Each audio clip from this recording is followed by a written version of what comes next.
I'm off to the airport in about an hour, and I just wanted to quickly rapid fire explain before I left where I'm going, because it is one of the craziest places I will maybe potentially ever go to, and I didn't want to say anything until my visa got accepted.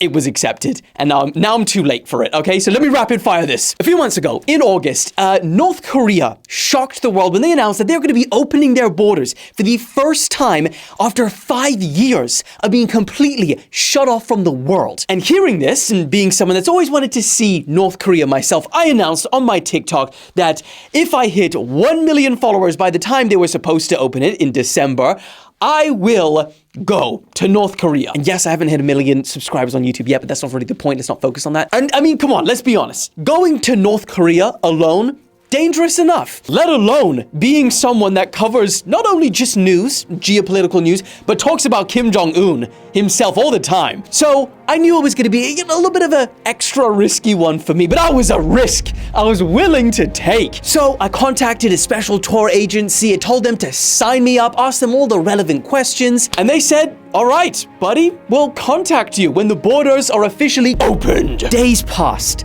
I waited. Weeks passed. I waited. Months passed. I was tired of waiting. But then, a few days ago, I see this. One of the tour companies that takes people into North Korea, they posted a December update saying, due to recent developments, aka North Korean soldiers in Ukraine, the broader scope of reopening North Korea's tourism as a whole will be pushed back to spring 2025. Hearts crushed. Souls destroyed. News Daddy Empire crumbling. Now, I'm not trying to freaking make a video titled Sneaking into North Korea Without a Visa, because that surely will be my last. But at the same time, the News Daddy Empire does not leave its citizens, play the trumpets, Alex, without food in their mouths and content in their bellies. So we pivoted, we applied for a new visa, and in an hour, we are going to their neighbors. See you soon, from a distance, Kim Jong-un.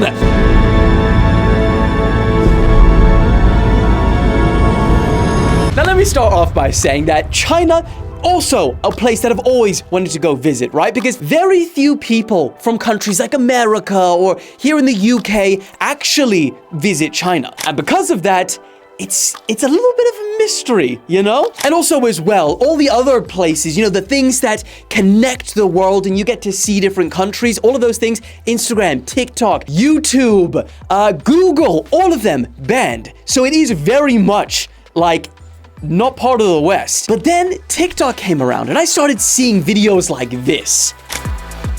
And I was like, first of all, where the hell is that? Second of all, when I found out, holy shit, that's China. And it's incredible, let's be honest. So I said, well, if I can't go to North Korea, let me go to North Korea's neighbors, China. And not just anywhere in China, Chongqing, China. Yes, that is the city's name. It is known as the cyberpunk capital, a place where trains go through residential buildings, roads that look like they've come straight up out of Inception, petrol stations on top of buildings, one of the deepest subways in the world, stairs that literally go on forever, and so much more. And I mean, seeing all of this stuff, I was shocked that nor I or anyone else that I showed even knew what Chongqing even was. But when we applied for the visa, the hotel, the flights, I quickly found out the reason why no one, hardly anyone, actually goes out there. For starters, if you're a UK citizen, you can't even apply for a visa online. We actually had to print out forms, yes, paper, that still exists, and go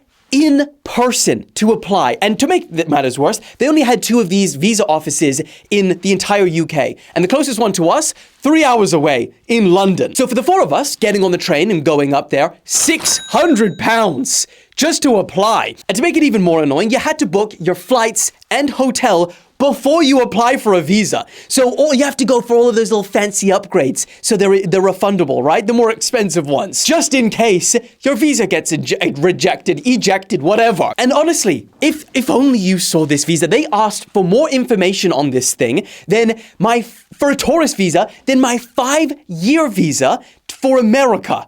Global entry. 5 years. Oh, and it doesn't even stop there. The problems get worse because when we're actually doing this interview to get our visa, and she's going through all of the pages behind this thick glass window, she sees the name News Daddy, which is the name of my company. And she's like, what is this? What kind of company is this? Obviously, news. And then I'm there like, how can I explain to her? I'm not this freaking BBC, CNN. I'm just a chill guy. How do I explain that? Trying to go and sightsee. So she gets up and she disappears for about 5 minutes and I'm stressing and I'm like, oh no, I cannot get rejected. I've come too far. Just to come this far. And then when she does come back, she comes back with this form and it has all of these extra questions on top of like the Bible that I just had to fill out. And it asks things like, what is your purpose going to China? What's your job title? What's your company? What does it do? And are you going to engage in any media related activities while in China? I promised I wouldn't, okay? Because I'm not, right? I'm not going to go do some real hard news stuff. I'm there. I mean, social media, TikTok and stuff, I'm just there to have fun, right? But because my brother didn't get asked any of these questions, I was kind of stressing, all right? As you would be too. Anyway, still gets crazier. I don't know. We actually had to then leave while they processed our visa, and we had to leave our passports there for a full week while they went through it. So if I did have to leave the country for any reason in that week, I literally couldn't because China had our passports. I mean, just think about how crazy this is. No wonder you can't be bothered to go through the process if you just want to, I wouldn't mind going to China this week. No, it's tough. A week later, we then have to travel all the way back up to London. But good news, against all odds, we were accepted. I mean, I guess that's anticlimactic. I was about to go. Anyway, we got accepted. And I'm like skimming over all of the other really like tricky and annoying things. Like, for flights, if you wanted to allocate the right seats or book extra baggage, you had to call them up. You couldn't just do things online. To speak to the hotel, you couldn't just do things online. You had to download WeChat, figure all of that, sign up to an account.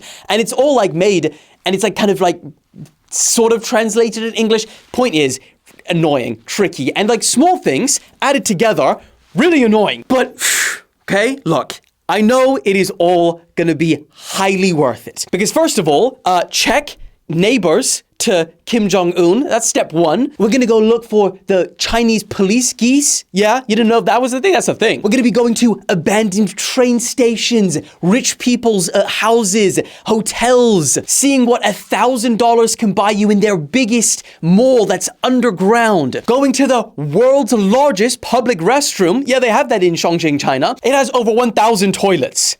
Yeah, but this is going to be banger content. And of course, exploring all of the craziness to understand the type of place Chongqing is. During New Year's Eve as well. We're going to go from 2024 to 2025 in China. So, I'll see you in China. Konnichiwa!